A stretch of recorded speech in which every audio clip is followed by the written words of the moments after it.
Hello दोस्तों, स्वागत है आपके अपने YouTube channel study tips and tricks पर। तो जैसा कि आप देख सकते हैं, आज मैं आपको इस लेक्चर में, इस वीडियो में विद्युत धारा के बारे में पढ़ाने जा रहा हूं। तो चलिए स्टार्ट करते हैं। आखिर इलेक्ट्रिक करंट क्या है और इसका उपयोग हम लोग कहाँ करते हैं। तो देखिए, ध्यान से समझिए, ध्यान से। ये जो विद्युत धारा है ना, इसका मेन तात्पर्य बिजली से है।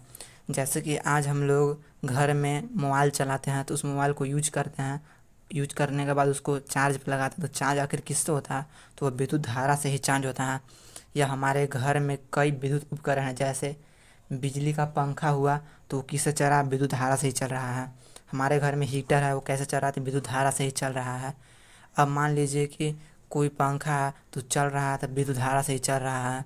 तो अब समझते हैं हम लोग कि आखिर ये विद्युत धारा प्रवाह कैसे होता है। तो चलिए समझते हैं हम लोग को किसी भी धातु में विद्युत धारा का प्रवाह कैसे होता है। तो मान लीजिए कि ये कोई धातु है, मान लेते हैं कि ये कोई धातु है।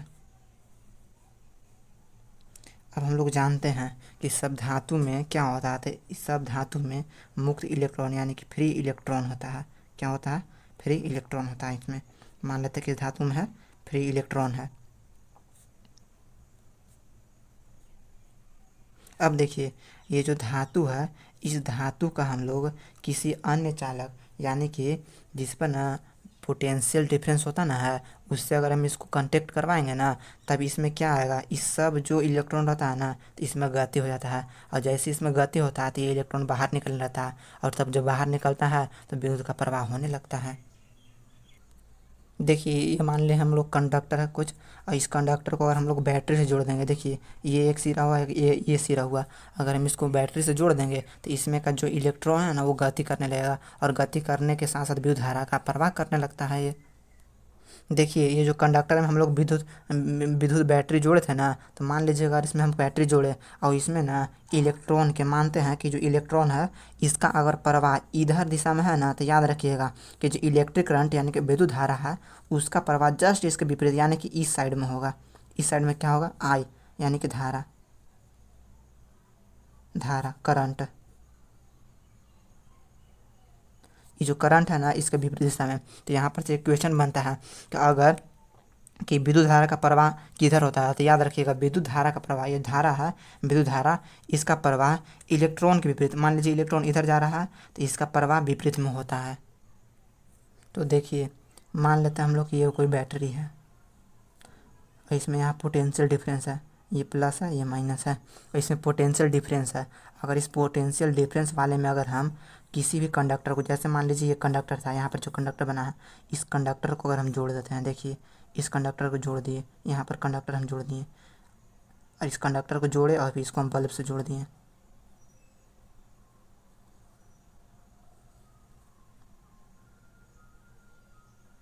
बल्ब से जोड़ दिए, तो देखिए समझिए ध्यान से होता क्या है। ये जो आपका बैटरी है ना, तो इस बैटरी में पोटेंशियल डिफरेंस पाया जाता है। तो इस पोटेंशियल डिफरेंस के कारण ये जो कंडक्टर लगा, ये जो कंडक्टर हम बना है, तो ये यहाँ पर कंडक्टर बना है, देखिए। तो इस बैटरी में पोटेंशियल डिफरेंस है, और इस पोटेंशियल डिफरेंस के कारण ई जो इलेक्ट्रॉन है ना, तो इस इलेक्ट्रॉन पर बल लगता है, और जैसे ही इलेक्ट्रॉन पर बल लगेगा तो वह क्या हो जाएगा? गति में आ जाएगा, और जैसे ही गति में आता है तो ये इलेक्ट्रॉन बाहर निकलने लगता है। तब इसी तरह से विद्युत धारा का प्रवाह होने लगता है। अब एक बात समझिएगा, कोई ज़रूरी नहीं है कि केवल इलेक्ट्रॉन ही धारा का प्रवाह करेगा।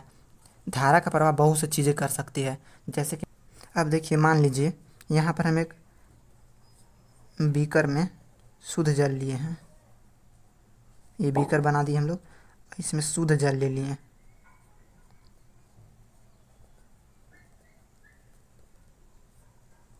अब आप एक बात याद रखिएगा, ये जो शुद्ध जल है ना, शुद्ध जल यानी कि प्योर वाटर,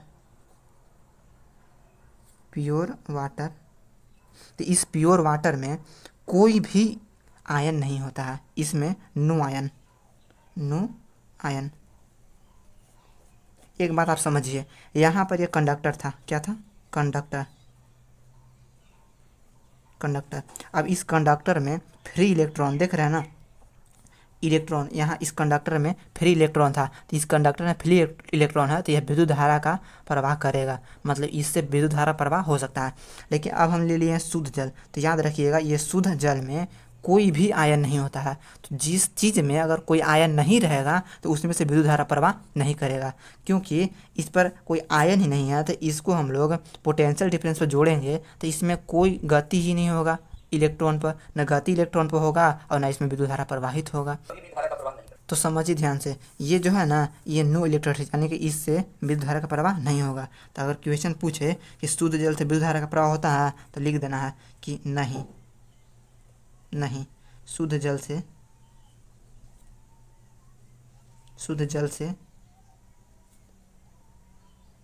धारा का प्रवाह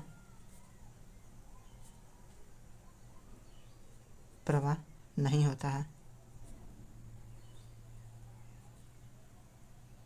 शुद्ध जल से धारा का प्रवाह बिल्कुल नहीं होता है।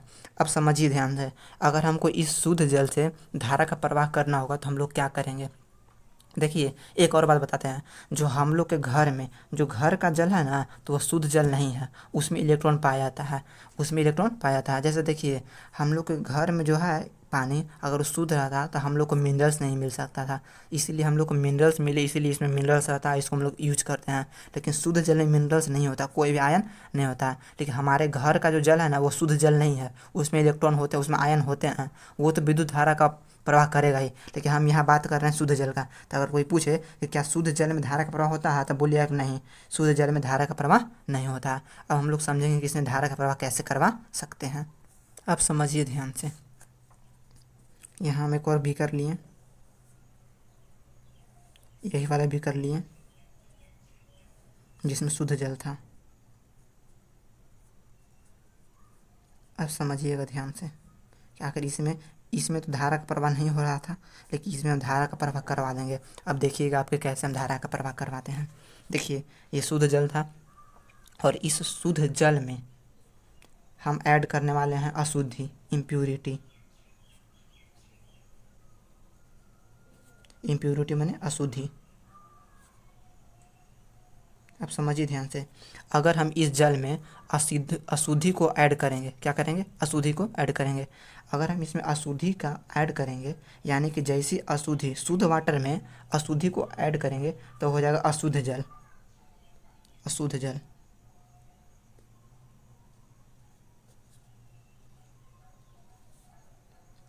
Impure water.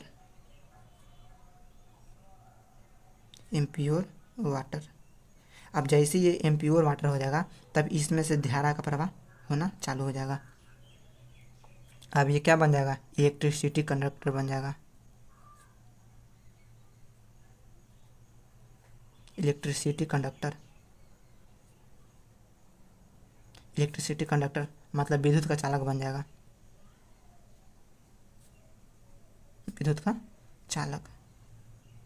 तो आप समझिए ध्यान से, एक तो यहाँ पर टॉपिक था, एक टॉपिक यहाँ पर था कि अगर जो शुद्ध जल है वो क्या धारा का प्रवाह करता है, तो हम लोग लिख दिए कि शुद्ध जल जो है वो धारा का प्रवाह नहीं करता है। लेकिन अब समझिए ध्यान से कि यहाँ पर लिखा हुआ कि अशुद्ध जल, ये तो हम लोग जान गए कि नहीं, शुद्ध जल जो है ना वो धारा का प्रवाह नहीं करता है, शुद्ध जल धारा का प्रवाह नहीं करता है। लेकिन अब हम लोग समझेंगे अशुद्ध जल के बारे में, यहाँ जो अशुद्ध जल है इसके बारे में अब समझेंगे हम लोग। कोई पूछेगा क्या शुद्ध जल धारा का प्रवाह करता है, तो बोलेंगे हम लोग कि हाँ, क्या बोलेंगे, हाँ, शुद्ध जल,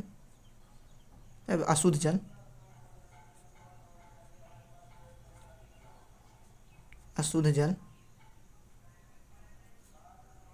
धारा का प्रवाह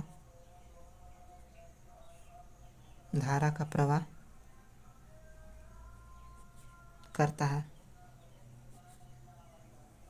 ये इंपॉर्टेंट टॉपिक में रहता है, इसको याद कर लीजिएगा आप लोग।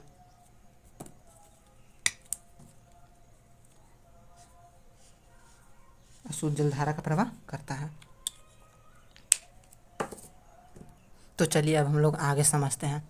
देखिए अभी तो हम लोग पढ़ लिए कि जो धातु होता है ना, धातु, ये देखिए जो धातु होते हैं मेटल, इसमें करंट का प्रवाह कैसे होता है। तो हम लोग अभी जान गए हैं कि जो धातु होते हैं उसमें होता है मुक्त इलेक्ट्रॉन, उसमें क्या होता है, मुक्त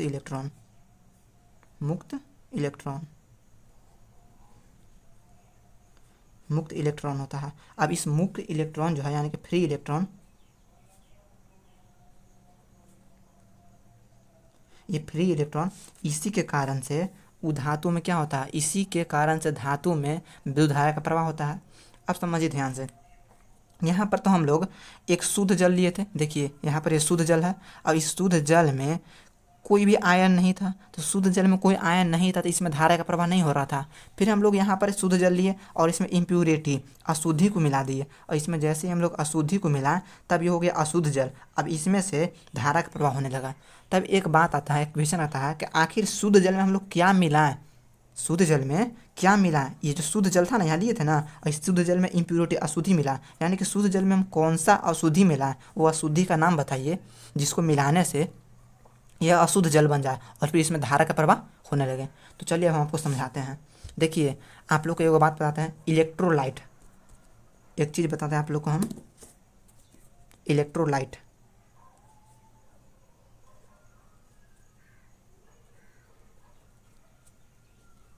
इलेक्ट्रोलाइट वैद्युत अपघट्य,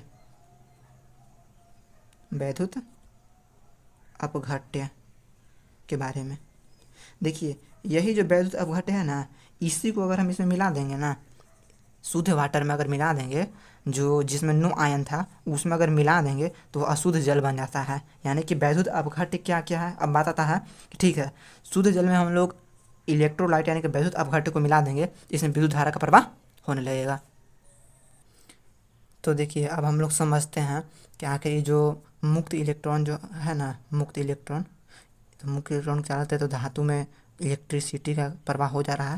लेकिन जो यहाँ पर शुद्ध जल था इसमें हम लोग डाले थे इलेक्ट्रोलाइट, तो इलेक्ट्रोलाइट डालने के कारण इतना बन गया था अशुद्ध जल। तो समझते हैं इलेक्ट्रोलाइट कौन कौन इलेक्ट्रोलाइट है जिसको हम लोग डालेंगे तो ये अशुद्ध बन जाएगा। देखिए जैसे आप डाल दीजिए उसमें NaCl डाल दीजिए, या सोडियम क्लोराइड डाल दीजिए, या अमोनियम क्लोराइड डाल दीजिए, या पोटेशियम क्लोराइड डाल दीजिए, कैल्शियम कार्बोनेट डाल दीजिए, या कोई भी एसिड डाल दीजिए। इन सब को डालने से ना इसमें धारा का प्रवाह होने लगता है।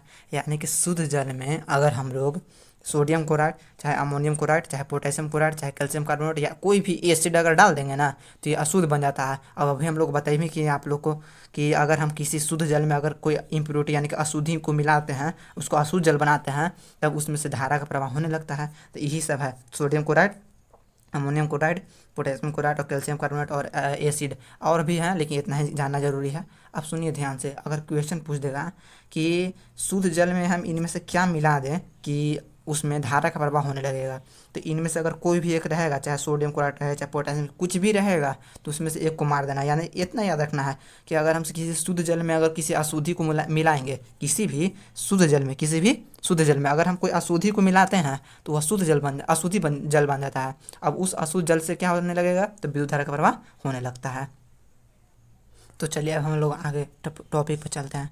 देखिए कभी न कभी किसी व्यक्ति को करंट तो मारा ही होगा, चाहे वो करंट तार से मारे चाहे पानी में मारे। तो देखिए अगर किसी मेटल का तार, मान लो मेटल का तार है, मेटल वाला तार है, अब इस मेटल तार में अभी हम आप लोग को बताए हैं कि मेटल वाला तार में क्या होता है, फ्री इलेक्ट्रॉन होता है, और यही फ्री इलेक्ट्रॉन गति करता है जिससे हम लोग को करंट का झटका लगता है। लेकिन एक बात बताते हैं कि जो पानी होता है, वाटर, हमारे घर वाला, घरों में जो पानी होता है उसमें विद्युत धारा का प्रवाह कैसे होता है, उसमें करंट काहे मार देता है। कभी कभी ऐसा होता है कि बिना वायर का ही पता ही नहीं चलता कि यहाँ तो वायर है ही नहीं, यहाँ पर तो कोई तार ही नहीं है विद्युत का, लेकिन करंट कैसे लग गया। तो देखिए लगता क्या है, जो हमारे घर में जो पानी है ना, हमारे घर में जो पानी है तो उसमें मिनरल्स है, और ये जो मिनरल्स है यही आयन का प्रवाह करते हैं।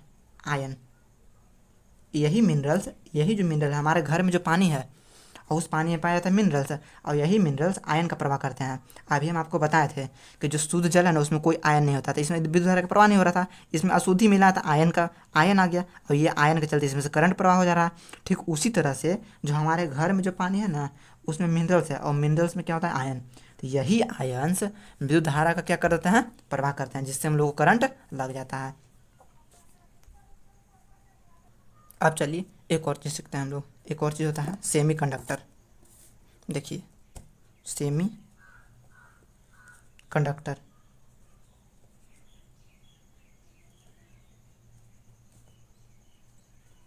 सेमी कंडक्टर ही होता है अर्धचालक।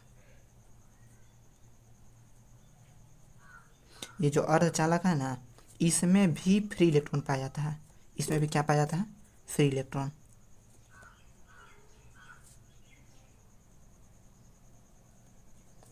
इसमें भी मुक्त इलेक्ट्रॉन पाया जाता है।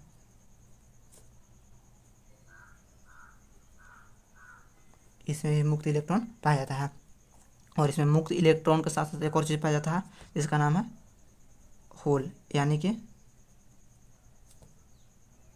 कोटरा।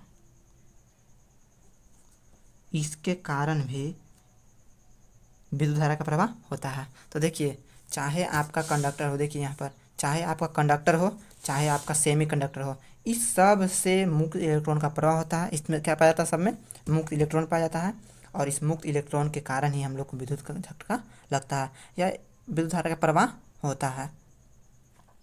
तो चलिए अब विद्युत धारा के बारे में थोड़ा सा और विस्तृत रूप से जान लेते हैं कि मतलब विद्युत धारा का आखिर परिभाषा क्या होता है, इसका क्या फार्मूला होता है, इसका एसआई मात्रक क्या होता है। तो चलिए अब हम लोग विद्युत धारा का परिभाषा की ओर चलते हैं। विद्युत धारा, विद्युत धारा, इलेक्ट्रिक करंट,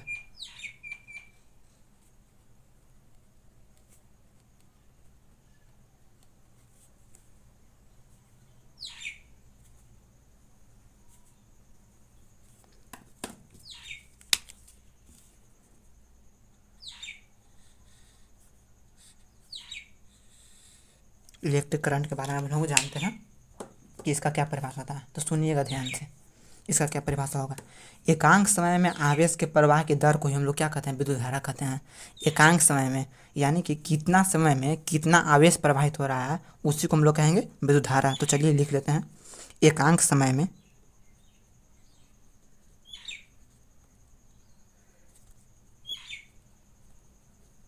एकांक समय में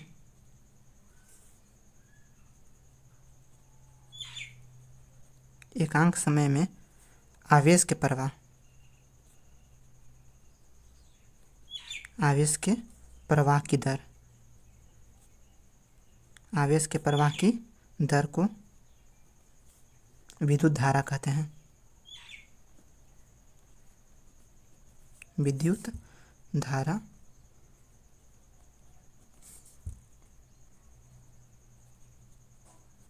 कहते हैं। अब समझिए ध्यान से कि विद्युत धारा का क्या फॉर्मूला होगा। देखिए, ये जो विद्युत धारा है ना, इसको हम लोग किसी से सूचित करेंगे वो समझते हैं कि विद्युत धारा को आखिर हम लोग सूचित किससे करते हैं। तो समझिए ध्यान से, विद्युत धारा को हम लोग आई से सूचित करते हैं। विद्युत धारा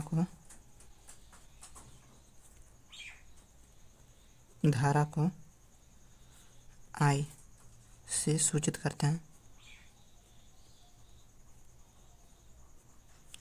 करते हैं।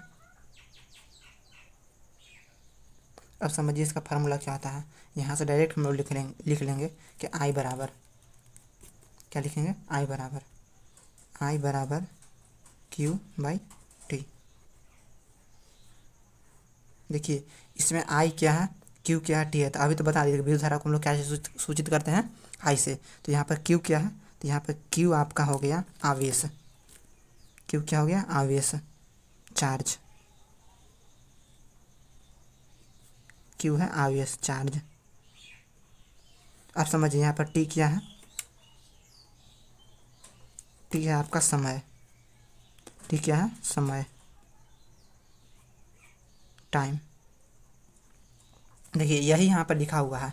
इसका जो विद्युत धारा का परिभाषा है लिखा हुआ है कि एकांक समय में आवेश के प्रवाह की दर को ही विद्युत धारा कहते हैं। देखिए, एकांक या इसको प्रति बोलते हैं। प्रति एकांक समय में टी मतलब समय, तो ये बोलते हैं प्रति एकांक समय में, टी मतलब समय में आवेश के प्रवाह, ये जो आवेश है क्यू, इसी का प्रवाह के दर को हम लोग क्या कहते हैं? विद्युत धारा कहते हैं। अब समझिए ध्यान से इसका यूनिट, ये जो विद्युत धारा है, विद्युत धारा का यूनिट समझते हैं। ये विद्युत धारा का एक यूनिट हो जाएगा आपका एम्पियर।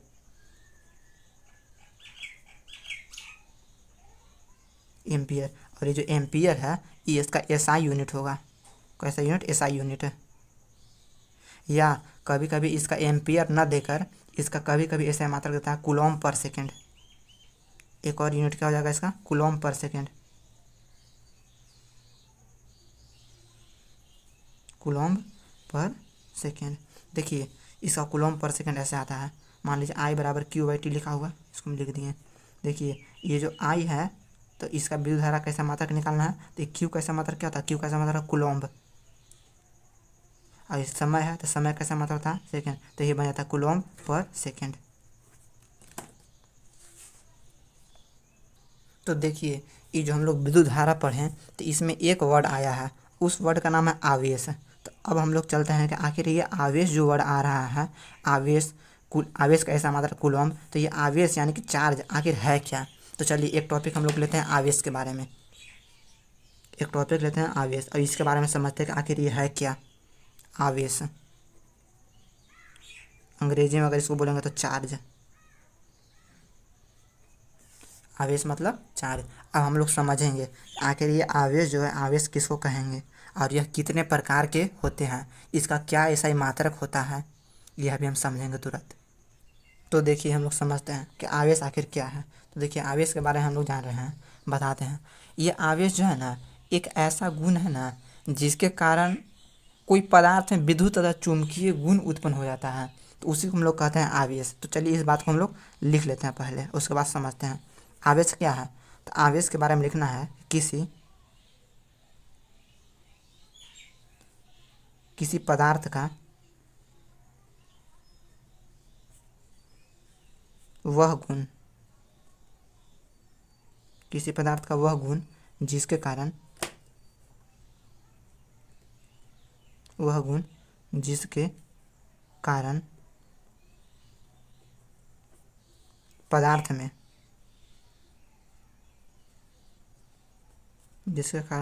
में विद्युत तथा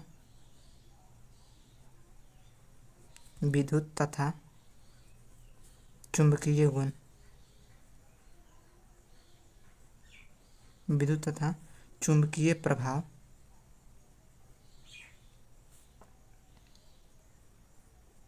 उत्पन्न होता है, आवेश कहलाता है। आवेश कहलाता है। तो अब समझिए ध्यान से, ये जो आवेश तो हम लोग लिख दिए, अब इसको हम लोग सूचित किससे करेंगे? ये जो आवेश है इसको हम लोग वो भी लिख लेना बात कि आवेश को हम लोग क्यू से सूचित करते हैं। आवेश को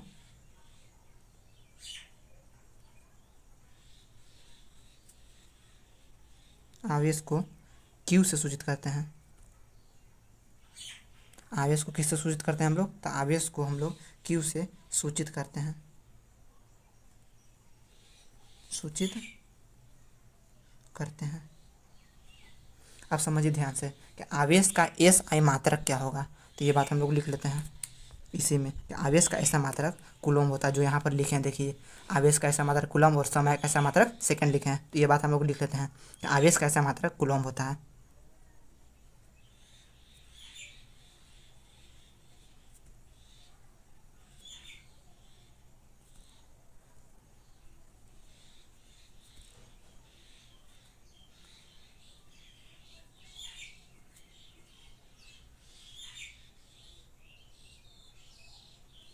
कूलॉम्ब होता है।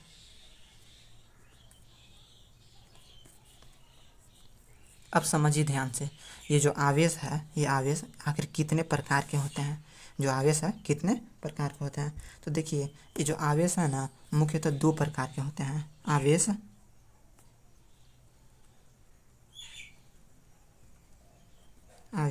दो प्रकार के होते हैं।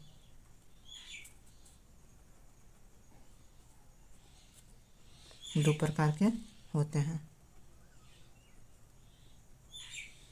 ये जो आवेश है कितने प्रकार के होते हैं? दो प्रकार के होते हैं। तो चलिए इस बात को हम लोग लिख लेते हैं कि आवेश दो प्रकार के कौन कौन होते हैं। तो देखिए नंबर 1 में होता है धन आवेश और नंबर 2 में होता है ऋण आवेश। तो उस दोनों को हम लोग लिख लेंगे। नंबर 1 में आवेश होगा आपका धन आवेश। धन आवेश। इस धन आवेश को अंग्रेजी में हम लोग बोलेंगे पॉजिटिव चार्ज। Positive charge. और एक होता है ऋण आवेश। ऋण आवेश।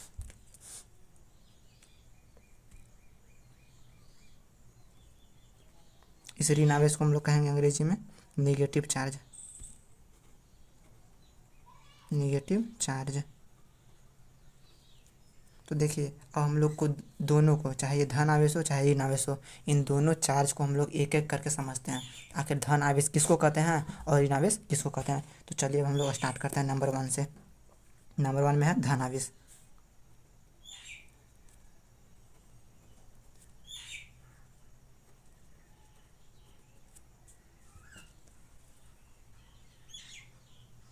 Positive charge. Positive charge.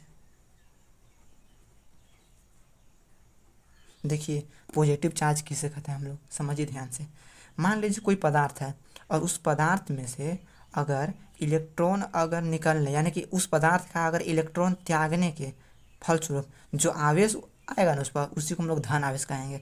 मान लीजिए कोई पदार्थ है, मान लीजिए यही पदार्थ है, अगर इस पदार्थ में से इलेक्ट्रॉन को अगर त्यागने के बाद जो उत्पन्न होगा ना आवेश इस पर, उसी को हम लोग कहेंगे धन आवेश। तो चलिए इस बात को हम लोग लिख लेते हैं कि किसी पदार्थ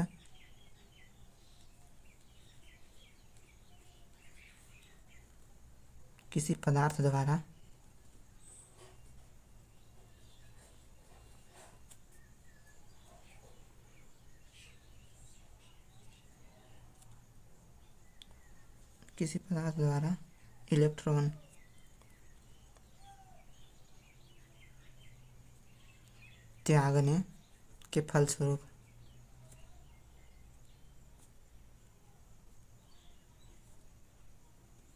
इलेक्ट्रॉन त्यागने के फलस्वरूप उत्पन्न आवेश धन आवेश कहलाता है।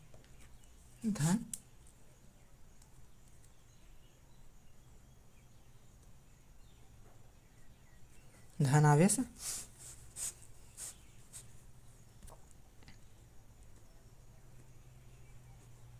कहलाता है। अब समझिए ध्यान से, इस धन आवेश के बाद हम चलते हैं ऋण आवेश पर। नंबर 2 में है ऋण आवेश।